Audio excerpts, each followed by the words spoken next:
It was 100 years ago. Doctors went to the Supreme Court and got a ruling which reversed the arrests. They weren't based on any law or anything. And the Supreme Court in 1923 said, you know what? Really, this is up to doctors. And doctors are controlled by states, not by the federal government. And the federal government needs to get out of this business. Okay. So, what are they gonna, from 100 years ago to now, like, how much has that changed in your view, or hasn't it at all? And why aren't we learning? We don't learn because we're afraid that these medicines are possessed by the devil and cause dope fiends to range through the streets, killing, raping, and home invading. And actually, they don't. The most serious crime is committed by alcoholics. But How people so? are still afraid. It's still in our fabric. How is that? How is, by, I don't understand. Well, in other words, it's a fear that gets woven into our fabric. Okay. If your child has a temperature of 104, we have antibiotics and we can take care of it. So why are we afraid? We're afraid because before 1940, if a child had a temperature of 104 with no antibiotics, they might die. Right. So you see, the fear remains, even though we can't remember why. This is the basis of all prejudices. It's fear.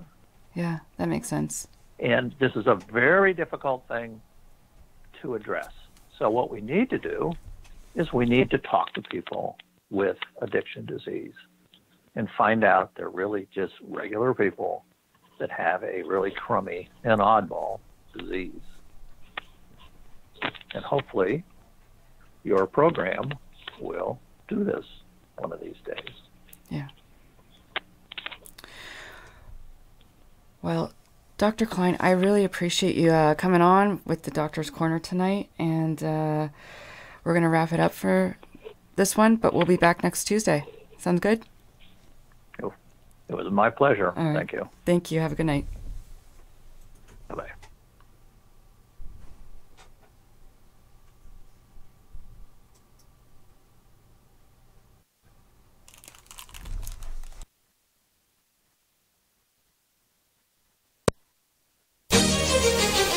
You've been listening to The Doctor's Corner with Dr. Klein and Janelle Elgaway. Copyright 2018 by EXG LLC. All rights reserved.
Kelly? Hello? Brian? She's on. Oh, Kelly? Hello? Hello? Hello? Kelly? Kelly? Hello? Hello? We're not on live though, are we? No, we're not. Okay. Kelly? Hello? Kelly? Okay. I'll just... Why didn't we go through? Hmm.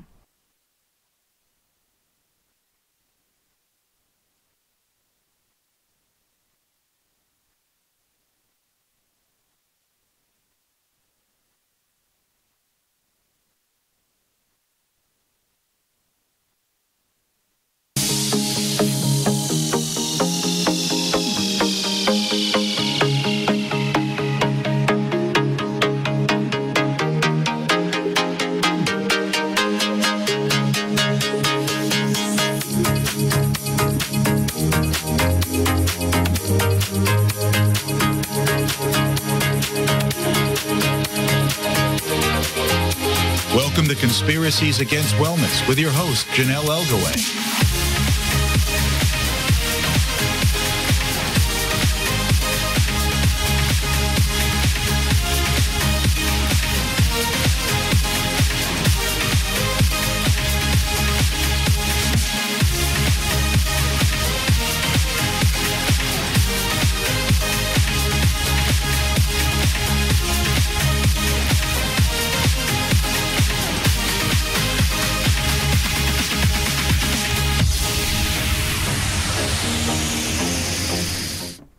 Good evening and welcome to Conspiracies Against Wellness. I'm your host, Janelle Elgaway.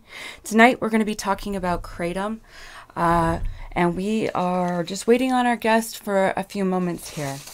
So there's something that I wanted to, I saw in an article today, and well, first of all, we're talking about Kratom, and I saw in an article that there is salmonella contaminated poisoning, and I definitely want to talk to Kelly when we pull her in to ask what is going on with that.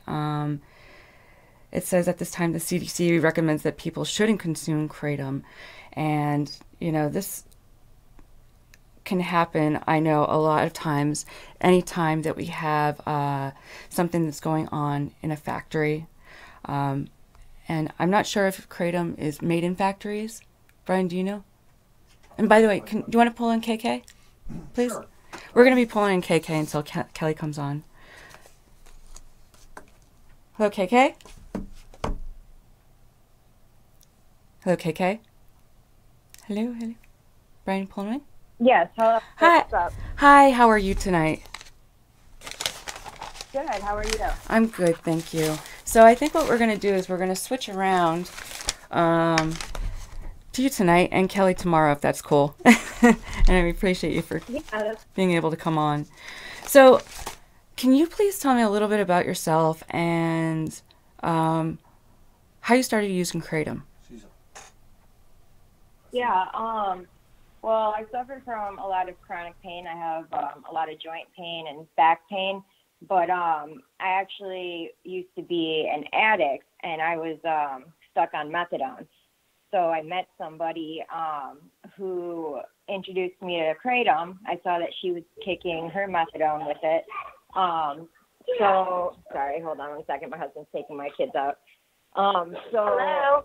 And by the way, Kelly actually is on right now, so I'm sorry. I didn't mean to. Sorry, it's all over the place there. Okay, no, that's... Yeah. But go ahead. Okay, well, I'm glad you came on. You want to call in tomorrow? Is that okay? Yeah, let's do that tomorrow. I apologize about that. Okay, cool. Okay, thank you so much. No worries. All right. Hi, Kelly. How are you doing this evening? I'm good. I'm in downtown Nashville having dinner. We had a hearing at the Capitol about Kratom. And if you had been a fly on the wall, you would have been rolling. It was just beautiful. You couldn't have organized a better scenario. So you're in Tennessee right now, correct? Yes. Okay. And why were you at a hearing today? What's going on concerning Kratom? Back in May or June, we met with Senator Green. He sent a letter requesting clarification of the law on Kratom to the Attorney General. On January the 2nd, I got an email from Senator Green with the letter from the Attorney General stating that Kratom is legal in Tennessee in its organic form. Okay. So we were expecting to see somebody propose a bill to schedule it. 'Cause people don't like to be wronged. So now we were right. There was a bill to schedule Kratom in its organic form, so we're here advocating against it. Okay. In case if our listeners doesn't know what Kratom is, what is Kratom, And can you tell me a little bit of a background about that? Kratom is a tea from Southeast Asia. It's in the same coffee, the same plant family as the coffee plant. Okay. Do they use it for diuretics too? To the rainforest. Okay. That's and how long has it been used in Eastern cultures, and what do they use it for? Way over 500, probably plus years. Mm-hmm. It's been in the U.S. well over 20 years. Okay. There's a lot of issues going on right now, well, that we see in the news, and that you were just talking about being at a hearing. What's going on in the news? Why are they out banning this or trying to make this a scheduled, well, it's not a drug, it's a plant. But why are they doing that? Yes. Well, there's a few reasons that I was thinking of. Number one, I can see the decriminalization of cannabis in the near future. So the DEA does need to find another source of income, since they will not be arresting people for cannabis. They will not be confiscating property. So Kratom's like an easy target. Mm-hmm. Another reason why is because of misinformation.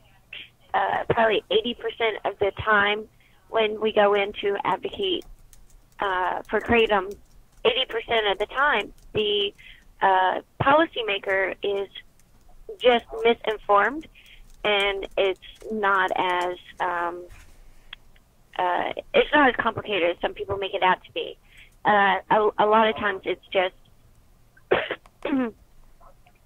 misunderstanding. Somebody read the wrong information, and instead of doing a thorough research and fact-checking, they took it as gospel. At the hearing today, the Tennessee Bureau of Investigation was reciting some research that they used to decide that we're going to have to schedule this.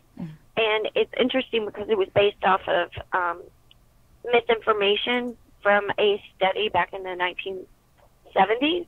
Okay. And what did that say? It said that Kratom can cause psychosis and it makes you hallucinate. And so the researcher who did that study actually used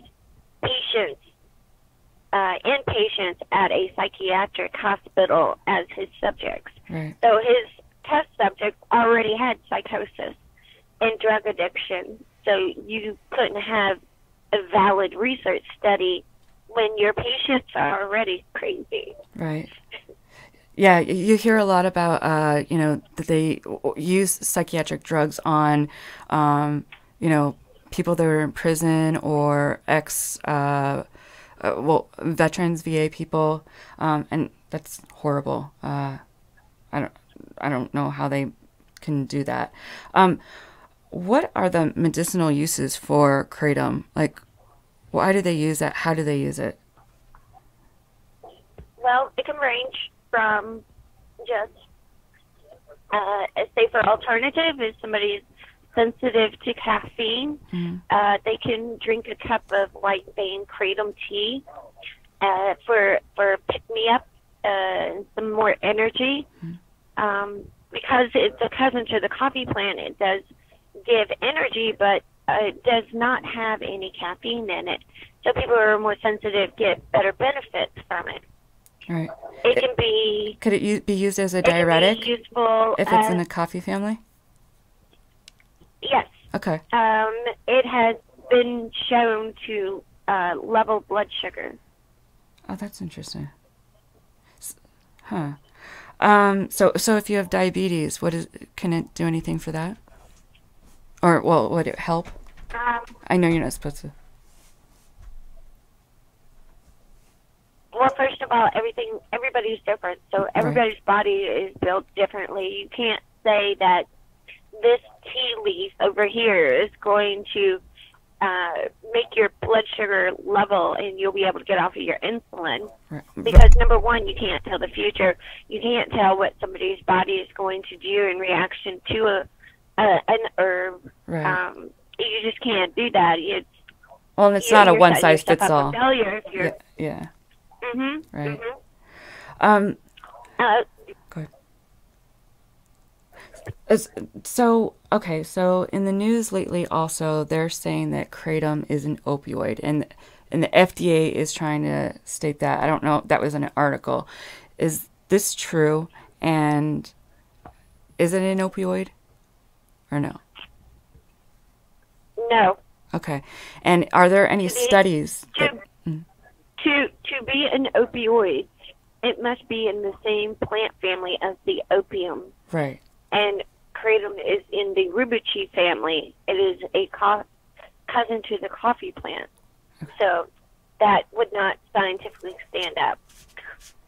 Also, during the hearing today, Senator Green is a retired Army surgeon. He actually has a book out. It's pretty amazing. You'll have to check it out. It's A Night with Saddam.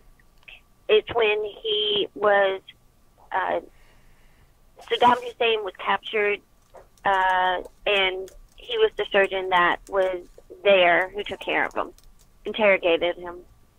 So he being a surgeon, a medical professional, he actually got up and testified for the benefits of kratom, which was beautiful. And he was explaining how the FDA's computer digital model would never have held up in court. It's grasping at straws. It was a last-ditch effort. It made no sense. It would never. No real scientist would use that kind of a computer model to write in stone what a plant can and cannot do. But he also stated that his computer model actually was a reverse of what the 13 years of science has proven to be. It cannot cause respiratory depression. You cannot die from it. You cannot overdose on it. And he stated the fact. Right. He's done a lot of research, and I'm very proud to know him. Yeah, didn't they say that, they tried to say, they said that 44 people have overdosed from this, but didn't they also find that there was, like, several different drugs in their toxicology screens or their urinary analysis screens? So, I don't have my notes in front of me. Okay. So don't quote me, but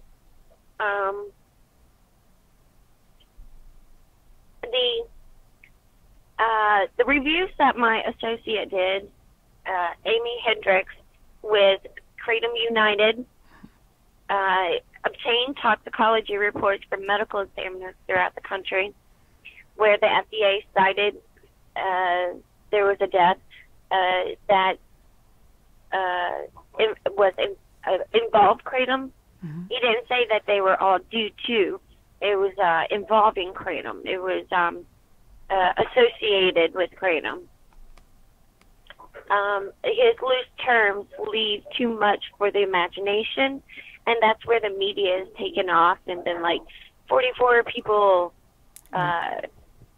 perished from kratom when he says it was associated. He's leaving these loose terms for people to have their imagination go haywire and turn it into something it's really not. But so the majority of the people who died from, who died with kratom in their system, first of all, most of them had polydrug use. Right. So if you have somebody who has cocaine and heroin in their system, and then they have some kratom, do you honestly think that, heroin is not going to be the cause of death, that kratom just is? Right. Well, or if you have somebody that has alcohol and they have cirrhosis of the liver, and they just so happen to have kratom in their system. Right. And then we have the people that had pre-existing conditions. I mean, their bodies were taking time bombs. So do they have a toxicology screen for kratom? I didn't realize that they... Yes. Okay. Oh, interesting. They have a drug test. Okay. They can test for the metragenine in the system, but what they do not have is they have not quantified the level of metragenine to be toxic. So there is no toxic level of metragenine. Right. One does not exist. We have a question from YouTube. Somebody wants to know what types of kratom are there, and if you could explain them.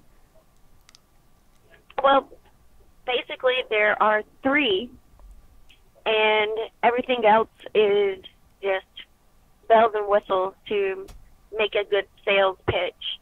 Mm-hmm. You have red, white, and green.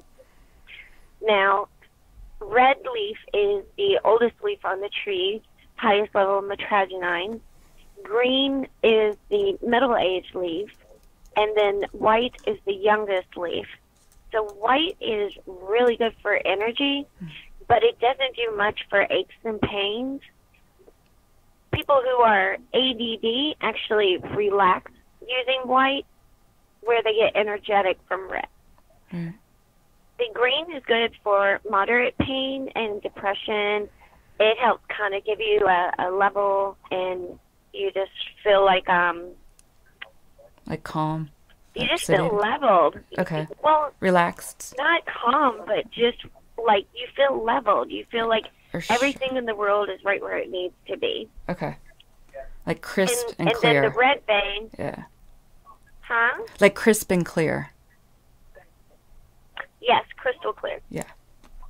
So the red vein is good for pain, PTSD, relaxation, sleep, anxiety. Now, everybody's different, so, sometimes, what works for one may not work for another. Just like people who are ADD, they get energetic off of red and relaxed off of white, where a regular person would get energetic off of white and relaxed on red. Right. So it all depends on the person. But so basically, you just stick with the 3 colors. Everything else is just marketing. There's the other part of the name, if somebody tells you the name of the strain, is the region that it's grown in. So say you have red Borneo, okay, or red Malay. Mm-hmm. The red tells you what age the leaf is on the tree. And then the other part of the name is the region in Indonesia that it's grown in. Wow. I heard it's actually illegal to sell it over in Southeast Europe or Asia. Southeast Asia. Is that correct? And why? No. Okay. Oh, it isn't. Okay. I thought it was because they were running low on that, or no? It's a. As far as where it's legal and illegal in other countries, I don't have my computer in front of me, so okay, I can't go into my notes and verify. So I'm going to refrain from doing that. But in Thailand, where it was banned originally, and since I believe they've reversed it, the reason why they wanted to make it illegal is because the opium tax was affected. So people were using opium to get high.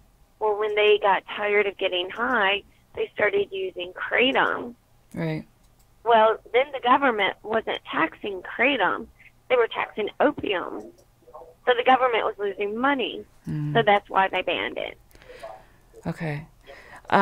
So in the media, they have been saying that, and also people that I've spoken to, you can take kratom and it will help with withdrawals.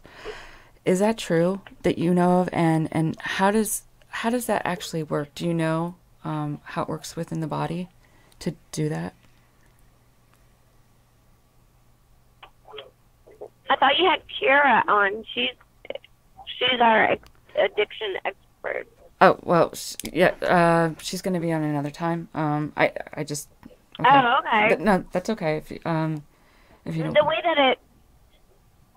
No, go ahead. No, I was just wondering how, like, it worked. Because I don't know much... I don't know a lot about Kratom.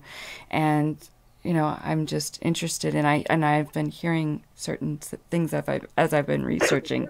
So I was just curious as how it works in the system. It blocks the mu opiate receptors so that when somebody decides to come off of heroin, opiates, alcohol, the way that it binds to the receptors, but it's more selective, so it doesn't bind to the ones that make you feel impaired. It gives the person a chance to come off of the drugs, and it's a safer alternative. Okay. So why is there such a hard time in the United States right now? Why are they trying to schedule this, and why are they, coming hard on this, like this? Because the pharmaceutical industry, the drug rehab industry, the medical field are all losing money because people are not getting drugs. They're not going to doctor appointments. They're not going to rehab. They're all losing money because of Kratom. Right. How currently right now there are 5 states that ban it. Is that correct? Mhm. And we are working on making sure that Tennessee stays legal. Okay. Where is the government currently on scheduling with, the other states? Like, how are they, how are they fighting this? And how are you guys fighting this? Where the government is right now, the DEA had issued its intent to schedule Kratom. We fought back. We also got the help of Congress. I worked on that for 3 weeks. I work with Botanical Education Alliance as a community engagement liaison, and they have federal lobbyists that have been working on the issue. We just kept calling, emailing, and when enough congressmen and when we got their attention, they rescinded their intent. They gave us due process, which is what we had asked for. They opened up the public comment period. Over 32,000 people commented on that website. I think it's like less than 1% were in favor of a ban. All the rest were in favor of Kratom staying legal. So the FDA said they were going to do an 8-factor analysis. So there were 2 other groups who did their own independent 8 factors just to compare notes because, it's not like we don't trust our government, but I kind of don't trust my government. Right. So the FDA is now saying that their 8 factors shows that Kratom is deadly and toxic. And I have to say, I've read 2 different 8 factors, and it's not correct. It's not accurate. Do you know if they're going to be doing what we're doing? Oh, go ahead, sorry. What we're doing to stay active right now is we are encouraging. In fact, we're urging all Kratom advocates, even if you're not a Kratom advocate, if like your sister or your mom or your friend are Kratom consumers, you need to call too. But call your Congress members, email them, and tell them that Kratom is the safe alternative and it deserves to stay legal in our U.S. Right. and ask them to take a stand, because Congress, the FDA answers to Congress. I mean, think about it. Who questioned him during his confirmation? Right. When they were asking him about Smith, GlaxoSmithKline drug company. Right. Is kratom viewed like the same way as medical marijuana? Do you know?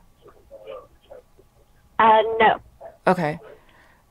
I was just curious because, you know... It does not, okay. It does not impair the consumer.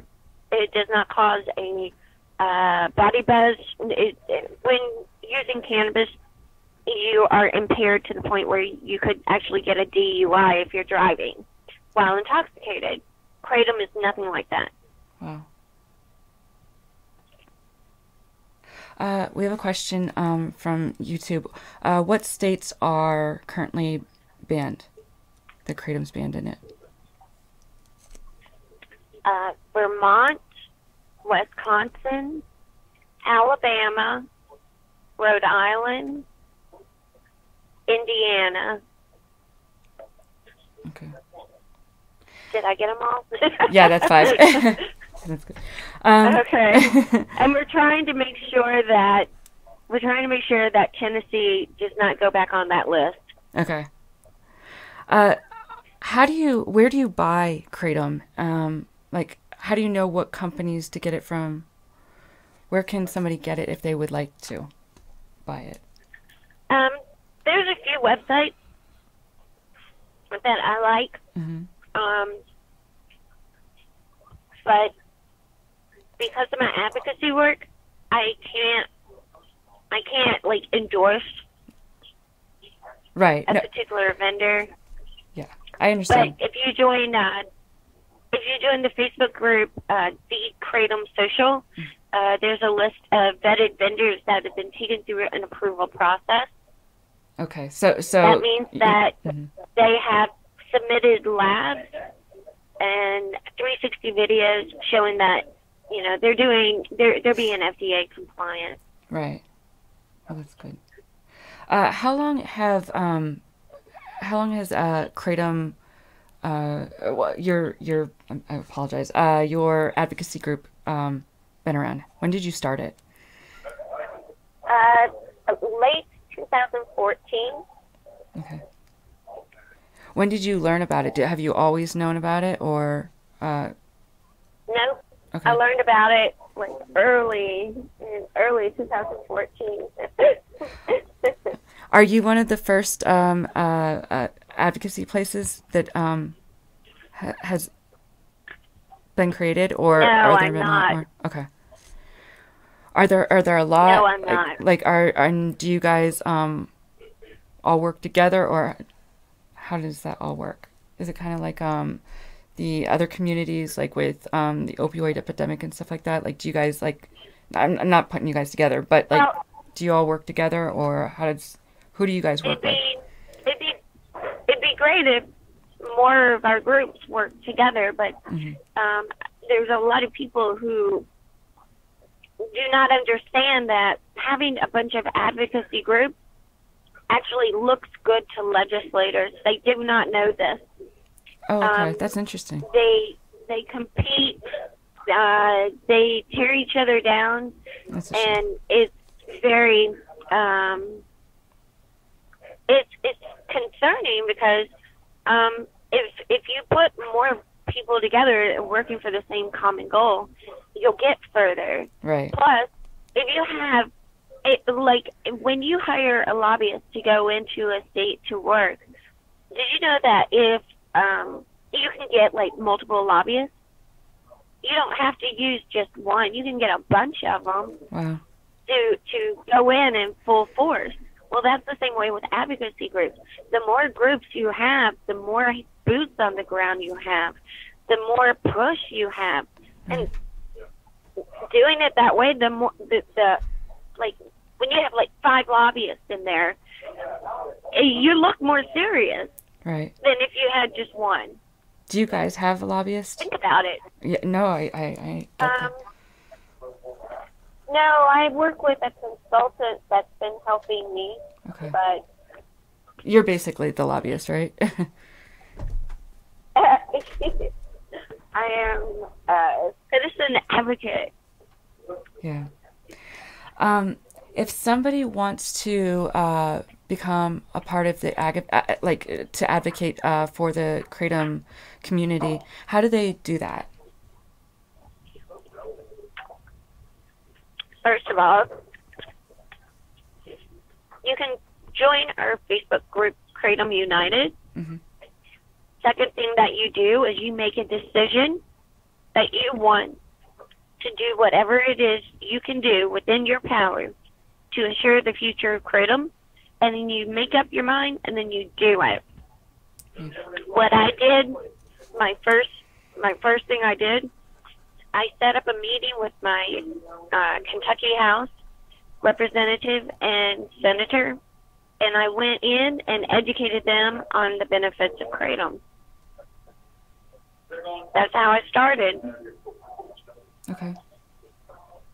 Where can people find solid information and education that they can learn and that they can share if they wanted to with other people to learn? I joke around, it's a one-stop shop. Okay. There's my website, which is still, it's still new. We're still adding content, which is www.kratomunited.com. But I work with Botanical Education Alliance, and their website is www.botanical-education.org. Okay. And they have, I worked with them about 3 years on this. But it's pretty much every single research paper on Kratom that is known to man. You will be busy. You will be very busy for a few years reading it. Do you have any upcoming events that you'd like to talk about or share? Sure. Okay. There's, well, first of all, tomorrow we will be at a hearing in Nashville, Tennessee. We are taking a stand for our rights to consume a safe supplement. The hearing, I think, is at 12 o'clock. Okay. Is it? Oh, it might be 10 o'clock. I don't know. I have to look at my calendar. But is it on your website? So we'll be in Nashville. Okay. Yes. Okay. We have that up on the on our website, so if people want to find it. Okay. Mm-hmm. Oh, okay. Thank you. Yeah. Thank you. So that's tomorrow. On April the 24th, we will be hosting a DC rally. Okay. Taking a stand for our rights to consume a tea leaf because, for goodness sake, they're legalizing cannabis. I still having a hard time wrapping my head around people saying, "Oh, let's ban kratom." It's like, right. But you're legalizing pot. Right. Why are you banning kratom? That's backwards. No, that doesn't make sense. If people want to show up at the rally, where can they do that at in DC? The Capitol. Okay, great. And what time is that going to be around? I think we have it set for 3 o'clock. Okay. All right, great. Well, Kelly, is there anything else that you wanted to share about Kratom, the Kratom United, or anything that our listeners would need to know about? No, I think you've done a great job covering it. Okay. All right. Well, thank you so much for coming on. And if anybody would like to check out Kelly Devine's website, it's www.kratomunited.com. And there's another website that she supports, which is do you support it or are you part of it? The Botanical Education? A little bit of both. Okay. I am the community engagement liaison, and it's www.botanical-education.org. Okay, yeah, I didn't want to get that wrong. All right. Well, Kelly Devine, thank you so much, and I really appreciate you coming on. And we'll have to have you come back and hear how your how all the hearings go, and hear how your rally goes. So good luck on it all. Appreciate it. Thank you. All right. Thank you. All right, Con Nation. Well, I hope you have a great night. Sorry about our audio earlier a little bit, but we will work on that. We will be back tomorrow with KK. She will talk about her personal story, using Kratom and her just life, and it's very interesting. You won't want to miss it out. And I will see you tomorrow night at 7 Central.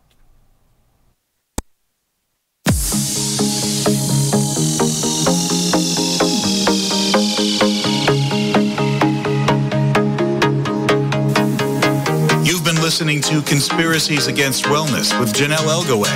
Join us tomorrow at 8 p.m. Eastern to get in on the conversation. The opinions expressed on this program are those of the host and callers, and not necessarily those of EXG LLC, its employees, or sponsors. I'm David Shifter.